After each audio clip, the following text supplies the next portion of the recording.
Hello friends आसंती भिडियोटी discuss करवा शिक्षण सोपान आपण मैंने केमिति भरवे जो एफएलएन चली मौलिक साक्षरता संख्या ज्ञान एफएलएन चललानी एवं 2026-27 मसीहा सुधा समग्र भारत वर्ष जो एफएलएन चली जे तृतीय श्रेणी पिला पर्यंत सबू पिला जो आम निपुण भारत कहते समस्त संख्या ज्ञान और भाषागत ज्ञान आवश्यक बा जहाँ धार्य कर समस्ते हासिल करेंगे से मर्म संख्या ज्ञान बा एफएलएन कार्यक्रम चली फाउंडेशनल लिटरेसी एंड न्यूमेरेसी तेणु लिटरेसी कहले रिडिंग विथ अंडरस्टैंडिंग और न्यूमेरेसी कहले जो छोट छोट चारिगणित प्रक्रिया एवं संख्या ज्ञान तार होता आवश्यक तेणु सी जो एफएलएन चली एफएलएन आसेसमेंट कारण आसेसमेंट नहले बा पिला केते डेभलप कला ताको न जानिले जहाँ भी प्रोग्राम है तार किसी भैल्यू न थाए तेणु से मर्म सरकार बर्तमान कर कौन ना यही तीनोटी क्लास प्रथम तृतीय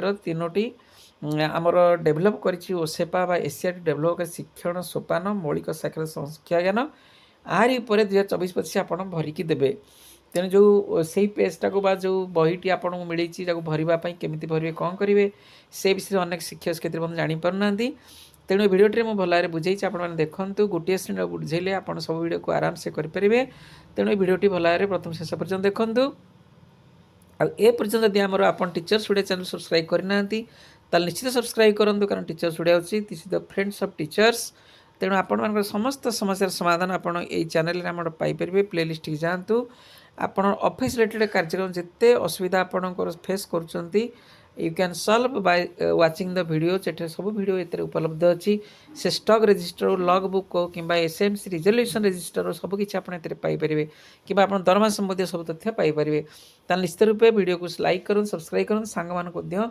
शेयर करूँ ताले आसंत आलोचना करवा हाउ टू फिल अप जो एफएलएन अच्छे आम शिक्षण सोपान मौलिक साक्षरता संख्या ज्ञान ताक आप किपर भरपे यहाँ हूँ द्वितीय श्रेणी मुझे एग्जाम्पल भाव में नहीं आप देखो गोटे विद्यालय सरकारी उच्च प्राथमिक विद्यालय आपंकर जहाँ जोटा ना थो you have to write down that बुझीला तार नेक्स्ट क्लास को आम जा बर्तमान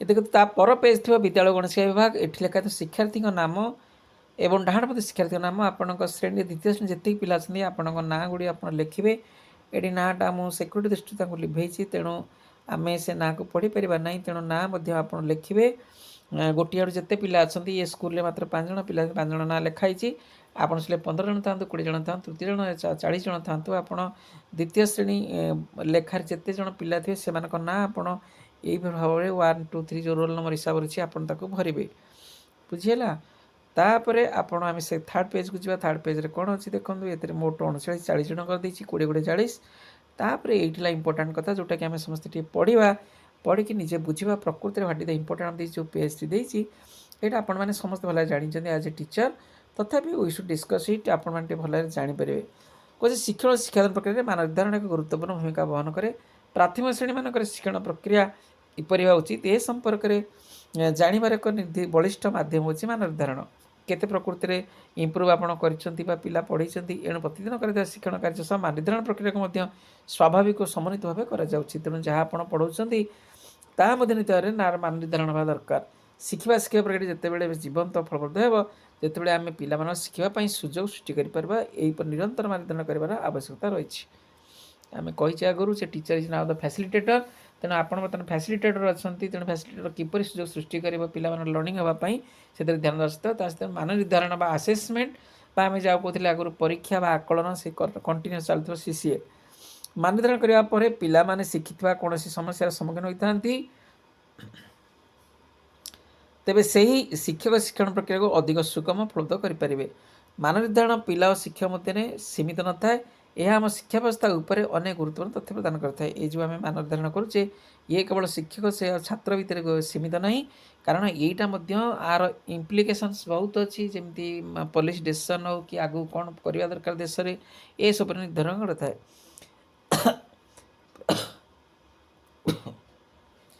प्रथम तृतीय श्रेणी कर शिक्षण कार्य अनुसार पिला माने हासिल करथिबा दक्षता को जानिबा पिला माने हासिल करथिबा दक्षता को जानिबा और तथ्य गोटे स्थान लिपिबद्ध कर रखा विद्यालय गणशिक्षा विभाग तरफ प्रति विद्यालय शिक्षण सोपान रेजिस्टर प्रस्तुत कहते शिक्षण सोपान resistor at which level your students are there in your school ତାହାକୁ ଆକଳନ କରିବା ପାଇଁ ଇଏ ପ୍ରସ୍ତୁତି ସରକାରଙ୍କ ତରଫରୁ। ତାପରେ କହୁଛି ନିୟମିତ ଅବଧିରେ ଶିକ୍ଷାର୍ଥୀମାନଙ୍କର ଶୈକ୍ଷିକ ପ୍ରଗତିକୁ ଅନୁଧ୍ୟାନ କରି ଶିକ୍ଷଣ ପ୍ରକ୍ରିୟା ଆବଶ୍ୟକ ପରିବର୍ତ୍ତନ କରି ଶିକ୍ଷାର୍ଥୀଙ୍କ ଶିକ୍ଷଣ ପ୍ରଗତିକୁ ନିଶ୍ଚିତ କରିବା।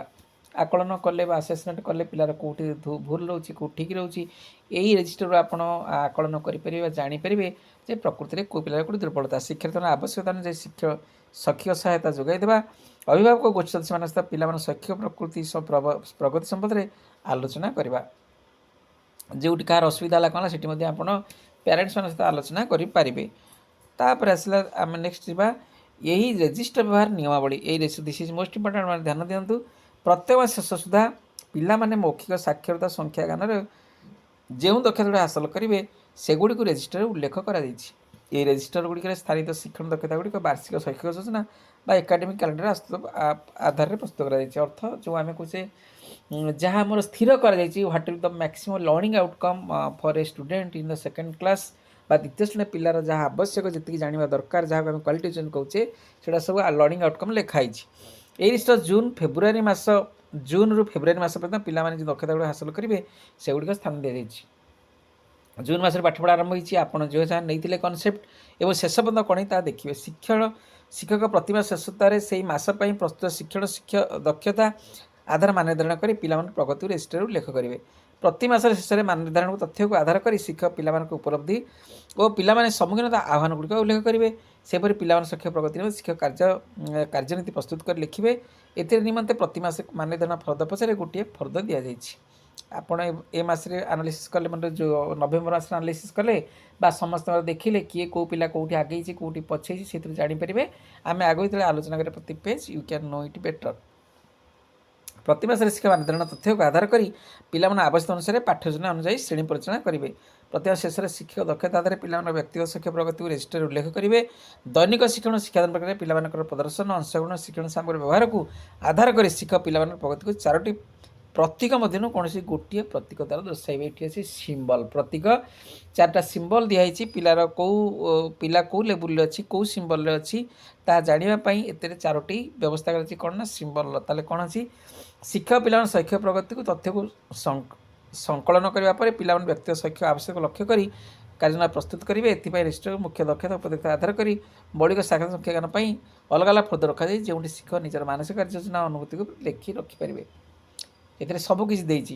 ଶିକ୍ଷକ ପିଲାମାନଙ୍କର ଚଳିତ ମାସ ପ୍ରଦର୍ଶନକୁ ବିଗତ ମାସ ସହିତ ତୁଳନା କରିବେ ଓ ସେମାନଙ୍କ ଶିକ୍ଷଣରେ ହେଉଥିବା ବିକାଶକୁ ନିବଦ୍ଧ କରିବେ। ପିଲାମାନେ ହାସଲ କରିପାରିନଥିବା ଦକ୍ଷତାଗୁଡ଼ିକ ପାଇଁ ଶିକ୍ଷଣ କାର୍ଯ୍ୟ ପ୍ରସ୍ତୁତ କରିବେ। ମନେକର ଆପଣ କହୁଥିଲେ ଏ ବର୍ଷ ବା ଏ ମାସରେ 2 ଅଙ୍କ ବିଶିଷ୍ଟ ମିଶ୍ରଣ ପଲିସି ଜାଣିଯିବ କିନ୍ତୁ ଜାଣିପାରିଲାନି କେତେଜଣ ପିଲା, ତାହେଲେ ଆପଣ ସେ ପିଲା ପାଇଁ ସ୍ପେଶାଲ ଫୋକସ୍ ଦେବେ ନେକ୍ସଟ କ୍ଲାସ୍ରେ ବା ନେକ୍ସଟ ମନ୍ଥରେ। ଶିକ୍ଷାଦାନ ପ୍ରକ୍ରିୟାରେ ଶିକ୍ଷକ ଅନୁଭବ କରୁଥିବା ସମସ୍ୟାକୁ ସିଆର୍ସି ସହିତ ଆଲୋଚନା କରିବେ। ଶିକ୍ଷଣ ସମସ୍ତ ଚେଷ୍ଟା ପୂର୍ବ ଅପେକ୍ଷା ଯଦି କୌଣସି ପିଲା ଶିକ୍ଷଣ ସ୍ତରରେ ସୁଧାର ନ ଆସେ ତେବେ ସିଆର୍ସି ଆବଶ୍ୟକ ସହାୟତା ଯୋଗାଇ ଦେବେ। ଯଦି ପିଲା ତାହା ହାସଲ କରିବେ ତାହେଲେ ଆପଣ ମଧ୍ୟ you can also tell the CRC to solve that problem. ତାପରେ ଆସି ଡାଏଟ୍ର ଶିକ୍ଷକ ପ୍ରଶିକ୍ଷକ ସିଆର୍ସି ଶ୍ରେଣୀଗୃହ ପ୍ରଦର୍ଶନ କରିବେ ଓ ଶିକ୍ଷାଦାନରେ ଆସୁଥିବା ସମସ୍ୟାକୁ ଭିତ୍ତି କରି ଶିକ୍ଷଣ ସମାଧାନ ପାଇଁ ସହାୟତା ପ୍ରଦାନ କରିବେ। ଯଦି କେଉଁଠି ସମସ୍ୟା ଆସିଲା ତାହେଲେ ଆପଣ ସିଆର୍ସି ଡାଏଟ୍କୁ କହିବ ଏବଂ ଡାଏଟ୍ ଏବଂ ସିଆର୍ସି ମିଶିକିରି ଆପଣ ଯେଉଁ ପିଲା ହାସଲ କରିପାରୁନି ତାହା ମଧ୍ୟ ସେ ଆସି ସମାଧାନ କରିବେ। ପ୍ରତି 3 ମାସରେ ଥରେ ନିର୍ଦ୍ଧାରିତ ମୁଖ୍ୟ ଦକ୍ଷତା ଉପଲବ୍ଧ ଦକ୍ଷତା ଅନୁସାରେ ପିଲାଙ୍କ ପ୍ରଗତିକୁ ଆକଳନ କରିବେ ବା ସଂକଳନ କରିବା କନସଲ୍ଟେଟ୍ କରିବେ। ରେଜିଷ୍ଟରରେ 3ଟି ସଂକଳନ ଫର୍ଦ୍ଦ ଦିଆଯାଇଛି। ସେହି ସଂକଳନର ସେପ୍ଟେମ୍ବର, ଡିସେମ୍ବର, ମାର୍ଚ୍ଚ ମାସରେ କରାଯିବାର ବ୍ୟବସ୍ଥା ରହିଛି। 3 ମାସର କନସଲ୍ଟେଟ୍ କରିବେ, ପ୍ରଥମେ ଜୁନ୍, ଜୁଲାଇ, ଅଗଷ୍ଟ କରିବେ, ତାପରେ ସେପ୍ଟେମ୍ବର କନସଲ୍ଟେଟ୍ କରିବେ, ସେମିତି ସେପ୍ଟେମ୍ବର, ଅକ୍ଟୋବର, ନଭେମ୍ବର, ଡିସେମ୍ବର କନସଲ୍ଟେଟ୍ କରିବେ। ଇଏ ସବୁ 3 ମାସରେ ଦିଆଯାଇଛି। ଆପଣ କନସଲ୍ଟେଟ୍ କରିବା ସାରା କଥା ଲେଖିବେ। ସଂଖ୍ୟାଗାନ ମାଧ୍ୟମ ଫଳରେ ସେହି ମାସରେ ହାସଲ କରିଥିବା ଲକ୍ଷ୍ୟତାଗୁଡ଼ିକୁ ରେଖାଙ୍କିତ କରାଯାଇଛି। ସଂଖ୍ୟାଗାନ ଯାହା ଯାହା କରିଛି ପିଲାଟି କରିଥିବ ତାହା ମଧ୍ୟ ସେଥିରେ କ'ଣ ଲିପିବଦ୍ଧ ଅଛି। ତାପରେ ଆସିଲା ରେଜିଷ୍ଟରକୁ କିପରି ପୂରଣ କରିଦେଇଛି। ଦ ମୋଷ୍ଟ ଇମ୍ପୋର୍ଟାଣ୍ଟ ଫ୍ୟାକ୍ଟର, ଶିକ୍ଷକ ପ୍ରତି ମାସରେ ପିଲାମାନଙ୍କ ଆଦିନ ତଥ୍ୟକୁ ନିମ୍ନ ପ୍ରତୀକ ଗୁଡ଼ିକ ବାହାର କରି ପୂରଣ କରିବେ। ପ୍ରଥମେ କହୁଛି କ'ଣ ପ୍ରତୀକ ବିଷୟରେ ଆମେ ଆଲୋଚନା କରିବା ଦେଖିବା। କୌଣସି ପିଲା ଯଦି ନିୟମିତ ବିଦ୍ୟାଳୟକୁ ଆସୁଛି କିନ୍ତୁ କୌଣସି କାରଣ ପାଇଁ ନିର୍ଦ୍ଧାରିତ ଦକ୍ଷତା ହାସଲ କରିପାରେ ନାହିଁ, ସେହି ସ୍ଥାନ ପିଲାଟିକୁ ନାଲି କଲରରେ ତ୍ରିଭୁଜ ଚିହ୍ନିତ କରାଯିବ। ବୁଝିହେଲା, ସବୁଦିନ ସ୍କୁଲ ଆସୁଛି କିନ୍ତୁ ସେ ନିର୍ଦ୍ଦିଷ୍ଟ ଦକ୍ଷତା ହାସଲ କରିପାରୁନାହିଁ। ଉଦାହରଣ ସ୍ୱରୂପ ପିଲାଟି ଯଦି ଶବ୍ଦ ପଠନ ସମୟରେ ଶବ୍ଦକୁ ପଢ଼ିବାରେ ଅସମର୍ଥ ହେଉଛି ଓ ଶବ୍ଦରେ ଥିବା ଅନ୍ୟ ଅକ୍ଷର ମଧ୍ୟ ଚିହ୍ନି ପାରୁନାହିଁ, ସେହି ପରିସ୍ଥିତିରେ ଶବ୍ଦ ପଠନ ଦକ୍ଷତାରେ ସେ ପିଲାଟିକୁ ନାଲି ତ୍ରିଭୁଜ ଚିହ୍ନିତ କରିବେ। କିନ୍ତୁ ପିଲାଟି କଣ୍ଡିସନ୍ ସବୁଦିନ ଆସୁଛି, ତାହେଲେ ଆମେ ସେ ତା ଡାହାଣ ପଟେ ଘରେ କ'ଣ ଲେଖିବା বা ରୋଲ୍ ନମ୍ବର ଅନୁସାରେ କ'ଣ ତା ନାଁଟି ତା ସାମନାରେ କ'ଣ ଲେଖିବା ନା ନାଲି ଚିହ୍ନ ଦେବା, ତ୍ରିଭୁଜ ଚିହ୍ନ। ପିଲା ଦୀର୍ଘ ସମୟ ଧରି ଅନୁପସ୍ଥିତ ରହିଛି, ବହୁତ ଦିନ ଆସିନି, ସେ ଭିତରେ ପିଲାଟିକୁ ଇଏ ଚିହ୍ନ ଦେବେ। ଯଦି ପିଲା ଅନୁପସ୍ଥିତ ଅଛି ଏଥିରୁ ଜଣାପଡ଼ିଯାଏ ପିଲାଟି ଦୀର୍ଘ ଦିନ ଧରି ବିଦ୍ୟାଳୟ ଆସୁନଥିବାରୁ ପଛରେ ଦକ୍ଷତାକୁ ହାସଲ କରିପାରେ ନାହିଁ। ଦୀର୍ଘ ଦିନ ଅର୍ଥ ହେଉଛି ପିଲାଟି ଯଦି ଗୋଟିଏ ମାସରେ 50ରୁ କମ୍ ଦିନ ବିଦ୍ୟାଳୟକୁ ଆସିଛି। ଦୀର୍ଘ ଦିନ ମାନେ କହିଲେ ମନେକର 25 ଦିନ ଅଛି, ୱାର୍କିଂ ଡେ, 12 ଦିନ ଆସିନି କି 13 ଦିନ ଆସିନି, ତାହେଲେ ସେଠି ଆପଣ ଏ ଲେଖିବେ। କାହିଁକି ନା ସେ ସ୍କୁଲ ନ ଆସିଥିବାରୁ ସେ ନିଶ୍ଚିତ ରୂପେ ସେଇଟା କ'ଣ ହାସଲ କରିପାରେ ନାହିଁ। ତାପରେ ଗଲେ କୌଣସି ପିଲା ଯଦି ଲଗାତାର 2 ମାସ ଧରି ନାଲି ତ୍ରିଭୁଜ ଚିହ୍ନ ରହୁଛି, ସେହି ପରିସ୍ଥିତିରେ ଶିକ୍ଷକ ସେଇଭଳି ପିଲାମାନଙ୍କ ତଥ୍ୟ ସିଆର୍ସିକୁ ଜଣାଇବେ। ଯଦି ଆପଣ ଗୋଟେ ମାସ ଚେଷ୍ଟା କଲେ ତାପରେ ମୁଁ ସବୁଦିନ ସ୍କୁଲ ଆସିକି ତା ପାଠ ହେଉନି, ତାହେଲେ ସେଠି ତାକୁ ଆମେ ପୁରା ଯାକୁ ଲୋ ଆଚିଭର ଆମେ କହୁଛେ, ସେଇ କ୍ଷେତ୍ରରେ ଆମେ ସିଆର୍ସିକି ଜଣାଇବେ। ସିଆର୍ସି ଶ୍ରେଣୀ ପର୍ଯ୍ୟବେକ୍ଷଣ କରି ସେହି ପିଲାମାନେ ଶିକ୍ଷଣ ଜନିତ ସମସ୍ୟା ବିଷୟରେ ଅବଗତ ହେବେ। ସିଆର୍ସି ଏହି ପିଲାଙ୍କ ସମସ୍ୟା ଡାଏଟ୍ର ନିର୍ଦ୍ଦିଷ୍ଟ ବ୍ଲକ ଦାୟିତ୍ୱରେ ଥିବା ଶିକ୍ଷକ ପ୍ରଶିକ୍ଷକଙ୍କ ସହ ଆଲୋଚନା କରିବେ। ଆଲୋଚନାର ଉଦ୍ଦେଶ୍ୟ ହେଉଛି ଏହି ପିଲାମାନଙ୍କ ଶୈକ୍ଷିକ ସୁଧାର ପାଇଁ ଆବଶ୍ୟକ କାର୍ଯ୍ୟକ୍ରମ ପ୍ରସ୍ତୁତ କରିବା। ସେ ପିଲାଟି ସବୁଦିନ ଆସୁଛି ମାତ୍ର କିଛି ଶିଖିପାରିନି, ଯାହା ଟିଚର ପାଖି ଶିଖୁନି, ତେଣୁ ସେ କ୍ଷେତ୍ରରେ କ'ଣ ନାଲି ଚିହ୍ନ ତ୍ରିଭୁଜ ଚିହ୍ନ ଆସିଲା ମାନେ ଆପଣ ସିଆର୍ସି ସେ ଡାଏଟ୍ ବାଲାଙ୍କୁ କହିବେ, ଡାଏଟ୍ ବାଲା ଆଉ ଆପଣ ମିଶିକି 3 ଜଣ ମିଶିକିରି ସେ ଯେଉଁ ପିଲା ପାଇଁ ଗୋଟେ ନିର୍ଦ୍ଦିଷ୍ଟ କାର୍ଯ୍ୟକ୍ରମ ପ୍ରସ୍ତୁତ କରି ଯାହାଫଳରେ ସେ ପିଲା ଶିଖିପାରିବ। ତା ପରବର୍ତ୍ତୀ କଥା ହେଉଛି କୌଣସି ପିଲା ଶିକ୍ଷକଙ୍କ ସହାୟତା ନେଇ ଶ୍ରେଣୀଭିତ୍ତିକ ଦକ୍ଷତା ହାସଲ କରିପାରୁଛି, ସେହି ପ୍ରତିରେ ଆମେ ପିଲାକୁ ପ୍ଲସ୍ ଚିହ୍ନ ଚିହ୍ନିତ କରିବା। ଏହାର ଅର୍ଥ ହେଉଛି ପିଲାଟି ଶିକ୍ଷଣ କାର୍ଯ୍ୟର ଅଧିକାଂଶ ଅଂଶ ନିଜେ କରିପାରୁଛି, କିନ୍ତୁ କାର୍ଯ୍ୟଟିକୁ ଶେଷ କରିବା ଶିକ୍ଷକର ସହାୟତା ଲୋଡ଼ୁଛି। ଉଦାହରଣ ସ୍ୱରୂପ ଶବ୍ଦ ପଠନ ସେ ପିଲାଟି ଯଦି ଶବ୍ଦରେ ଥିବା ଅକ୍ଷରକୁ ଚିହ୍ନି ପାରୁଛି, କିନ୍ତୁ ଅକ୍ଷରକୁ ଯୋଡ଼ି ଶବ୍ଦକୁ ଧାରା ପ୍ରଭାବରେ ପଢ଼ିବା ପାଇଁ ଶିକ୍ଷକ ସହାୟତା ଦରକାର କରୁଛି, ସେହି ଭିତରେ ପିଲାଟିକୁ ପ୍ଲସ୍ ଚିହ୍ନ ଚିହ୍ନିତ କରାଯିବ। ଏମିତି ଅନେକ ଆପଣ ଦେଖିଥିବେ ପିଲାଟିକୁ ଲେଖାଯାଇଛି କଟକ କ ଟ କ, କିନ୍ତୁ କଟକ କହିପାରୁନଥିବ, କିମ୍ବା ବୈଲୋଚନ ବରେ ঐକାର ବହି ଲରେ ঐକାର ଲୋ ଚ ନ, କିନ୍ତୁ ବୈଲୋଚନ ସିଧା କହିପାରୁନଥିବ। ତେଣୁ ସେ କ୍ଷେତ୍ରରେ କ'ଣ କରିବେ ଆପଣ ତାକୁ ପ୍ଲସ୍ ଚିହ୍ନ ଦେବେ, କାରଣ ତାର ସେ ଶିକ୍ଷକ ସହାୟତା ନେଉଛି ବୈଲୋଚନ ଶବ୍ଦ କହିବା ପାଇଁ। କୌଣସି ପିଲା ଯଦି ଶ୍ରେଣୀଭିତ୍ତିକ ଦକ୍ଷତା ଗୁଡ଼ିକୁ ହାସଲ କରିଛି, ସେହି ଭିତରେ ପିଲାଟିକୁ ଆମେ ଷ୍ଟାର ଚିହ୍ନ ଚିହ୍ନିତ କରିବା। ଶ୍ରେଣୀଭିତ୍ତିକ ଦକ୍ଷତା ଯାହା ଲେଖା ହେଇଛି ଆମର ଏଥିରେ ଆମେ ଆଗକୁ ପଢ଼ିବା କ'ଣ କ'ଣ ଅଛି, ତାହେଲେ ଆମେ ଷ୍ଟାର ଚିହ୍ନ ଦେବା। ଉଦାହରଣ ସ୍ୱରୂପ ଶବ୍ଦ ପଠନରେ ପିଲାଟି ଯଦି ଶବ୍ଦରେ ଥିବା ଅକ୍ଷରକୁ ଚିହ୍ନି ପାରୁଛି, ଅକ୍ଷରକୁ ଯୋଡ଼ି ଶବ୍ଦ ଗୁଡ଼ିକୁ ଧାରା ପ୍ରଭାବରେ ପଢ଼ିପାରୁଛି, ସେଠି ତାକୁ ଷ୍ଟାର ଚିହ୍ନ ଚିହ୍ନିତ କରିବା। କୌଣସି ପିଲା ଯଦି ଶ୍ରେଣୀଭିତ୍ତିକ ଦକ୍ଷତାରେ ପାରଙ୍ଗମତା ହାସଲ କରିଛି ଓ ନିଜ ସହପାଠୀଙ୍କୁ ମଧ୍ୟ ସହାୟତା କରୁଛି, ସେହି ପିଲାକୁ ଆମେ କ'ଣ ଗ୍ରୀନ୍ ଚିହ୍ନ ଚିହ୍ନିତ କରିବା। ତେଣୁ ଷ୍ଟାର ସେ ନିଜେ କରିପାରୁଛି, ଗ୍ରୀନ୍ କେତେବେଳେ ନା ସେ ନିଜେ କରିକି ମଧ୍ୟ ଅନ୍ୟକୁ ସାହାଯ୍ୟ କରିପାରୁଛି। ତେଣୁ ଏଇଟା ହେଉଛି ଗୋଟେ ଗୁରୁତ୍ୱପୂର୍ଣ୍ଣ କଥା। ତାପରେ କ'ଣ ଅଛି ଆମେ ଦେଖିବା। ଇଏ ପିଲା ପରେ ଆସିଲା ଜୁନ୍ ମାସରେ କେମିତି ଭରା ହେବ, ମାନେ ପ୍ରଥମ ମାସରେ କେମିତି ଭରା ହେବ ଦେଖନ୍ତୁ। ଏଇ ଯେଉଁ 1 2 3 4 5 ଇଏ ହେଉଛି କ'ଣ ନା ଆପଣମାନେ ଭଲ କି ଏଠି ଦେଖନ୍ତୁ, ଏଠି ଯେଉଁ ଅଛି ଆମର 40 ଜଣ, ଇଏ 40 ଜଣଙ୍କର ଆମେ ଏଠି ଚିହ୍ନ ଦେବା କେଉଁଥିରେ, ନାଲି ପ୍ଲସ୍ ଷ୍ଟାର ଗ୍ରୀନ୍ରେ। ନାଲି ହେଲା କ'ଣ ପିଲାଟି ସ୍କୁଲ ଆସୁଛି ମାତ୍ର ଆଦୌ ଶିଖିପାରୁନାହିଁ, ପ୍ଲସ୍ ହେଲା କ'ଣ ଯେ ପିଲାଟି ପଢ଼ିପାରୁଛି, ଏ ଅକ୍ଷର ଚିହ୍ନି ପଢ଼ିପାରୁଛି ଶବ୍ଦ ଚିହ୍ନି ପାରୁନି, ସେଠି ପ୍ଲସ୍, ଆଉ ଷ୍ଟାର ଗୋଟେ ନିଜେ ପଢ଼ି ସବୁ କରିପାରୁଛି, ଆଉ ଗ୍ରୀନ୍ କେଉଁଠି ନିଜେ ପଢ଼ିକି ଅନ୍ୟକୁ ମଧ୍ୟ ବୁଝେଇ ପାରୁଛି। ଏଇ ବିନ୍ଦୁ ଦିଆଯିବ। ଏଠି ଦେଖନ୍ତୁ ପ୍ରଥମେ ଆମର ଆସିଲା ଶିକ୍ଷାର୍ଥୀଙ୍କ ରୋଲ୍ ନମ୍ବର। ଏଠି ରୋଲ୍ ନମ୍ବର 1 2 3 4 5 ଲେଖା ହେଇଛି। ରୋଲ୍ ନମ୍ବର 1ରେ ଏଠି ଯେଉଁ ଉପଦେଶ ଦକ୍ଷତା କଥା ଆପଣ ଆକୁ ଭଲ କ'ଣ ମୌଖିକ ଭାଷା ବିକାଶ, ଦିସ୍ ହାଜ୍ ବିନ୍ ଫିକ୍ସଡ୍, ଆକୁ ଆପଣ ବଦଳାଇ ପାରିବେନି। ଏଠି କ'ଣ ହେଇଛି ପ୍ରଥମେ ହେଉଛି ଅନୁଭୂତିକୁ ବିଦ୍ୟାଳୟ ଭାଷାରେ କହିବ, ଅନୁଭୂତିକୁ ବିଦ୍ୟାଳୟ ଭାଷାରେ କହିବ। ପରିଚିତ ପ୍ରସଙ୍ଗ ସମ୍ବନ୍ଧରେ ନିଜ ଅନୁଭୂତି 2-3ଟି ବାକ୍ୟରେ କହୁଛି, ମାନକ ବା ନିଜ ମାତୃଭାଷାରେ କହୁଛି। ଏଇଟା ଭାରି ସୁଜା କଥା। ଆମେମାନେ ବା ଯେଉଁ ଟିଚର ମାନେ ଭାବୁଛନ୍ତି ବହୁତ କଷ୍ଟ କାମ, it's not so much very difficult task. ଏଥିରେ ପିଲାଟି କହିବ ସ୍କୁଲକୁ ଆସିଛି, ସକାଳୁ ଆସି କ'ଣ କଲା, ପିଲାମାନେ ଭୟରେ କହନ୍ତିନି, ତାକୁ ଟିକେ ପ୍ରେରଣା ଦେଲେ ବା ଗୋଟେ ଗେଲେଇ କଲେ, ତାଙ୍କ ମନରେ ବଳ ଦେଲେ, ସାହସ ଦେଲେ, ସିଏ ମଧ୍ୟ ବିଦ୍ୟାଳୟକୁ ଆସି ବିଦ୍ୟାଳୟ ଅନୁଭୂତି କ'ଣ କରିଛି, କେତେଟାରେ ଆସିଲା, କ'ଣ ଖାଇଲା, କେଉଁଠି ଖେଳିଲା, କ'ଣ କଲା, ସେ ନିଜେ କହିପାରିବ। ତାପରେ ଶୁଣିକରି ବୁଝିବ। ନେକ୍ସଟ ଯଦି ଶୁଣିକରି ବୁଝିବ, ଗପ କହି ସମୟରେ 2ଟି ନିର୍ଦ୍ଦିଷ୍ଟ ଉତ୍ତରମୂଳକ ପ୍ରଶ୍ନ ଉତ୍ତର ଦେଇଛି। ମନେକର ଆପଣ ଗୋଟେ ଗପଟେ କହିଲେ, ସେଇ କାଉ କଥା କହିଲେ, କାଉ ଆଣି ମାଟି ପକାଇଲେ, ଟେକା ପକାଇଲା, ପାଣି ଉଠିଲା, ସେ ପିଇଲା, ତ ସେ କିଛିଟା କହିଲା ମଧ୍ୟ, ତାହେଲେ ଆପଣ ଜାଣିବେ ସେ କେଉଁ ଲେବୁଲରେ ଅଛି। ତାର ପ୍ଲସ୍ ଦରକାର, 1 2 4 ଯେଉଁ ରୋଲ୍ ନମ୍ବର ଦରକାର ସେ ଅନୁସାରେ ଦରକାର। ଏଇ ପିଲା ସମସ୍ତେ ଗ୍ରୀନ୍ ଅଛନ୍ତି, କିନ୍ତୁ ଏଇଠି କେଉଁଟା 3 ନମ୍ବରଟା ଅଛି ଷ୍ଟାର ଅଛି, ସେ ଅନ୍ୟକୁ ବୁଝେଇ ପାରୁନି। ସେ ଚିତ୍ରକୁ ବର୍ଣ୍ଣନା କରିବେ, ଏଠି ସମସ୍ତେ ବୁଝେଇ ପାରିଛନ୍ତି ତାଙ୍କ ସ୍କୁଲରେ, ଏଠି ସମସ୍ତେ 1 2 4 5 ବୁଝେଇ ପାରିଛନ୍ତି। ଚିତ୍ରରେ ଥିବା ବସ୍ତୁ ଘଟଣା ଆଧାରିତ 2-3 ବାକ୍ୟ କହିପାରୁଛି। ଚିତ୍ରରେ ଥିବା ବସ୍ତୁ ଘଟଣା ଆଧାରିତ 2-3 ବାକ୍ୟ। ମନେକର ଜଣେ ଦାନ୍ତ ଘଷୁଛି, ପିଲାଟି କହିବ ସେ ଦାନ୍ତ ଘଷୁଛି, କାହିଁ ଦାନ୍ତ ଘଷିଲା, ତା ଦାନ୍ତ ନ ଘଷିଲେ ରୋଗ ହେବ। ତାହେଲେ ଏସବୁ କଥା କିଛି କବିତା ଆବୃତ୍ତି କରିବ, ଏଠି ସମସ୍ତେ କରିପାରୁଛନ୍ତି। ପଢ଼ିଥିବା ପାଠକୁ ନିଜ ଭାଷାରେ କହିବ, ये 2 जण कहीपर ए 3 जण कि 2 जण कौन ए समझे कहीपर कि 3 जण कहीकि अन्य जन मत कहीपर कि आउ 2 जण कहीपर पढ़ी शुणी पाठ को निज मन भाषा मानक भाषा कहीपर।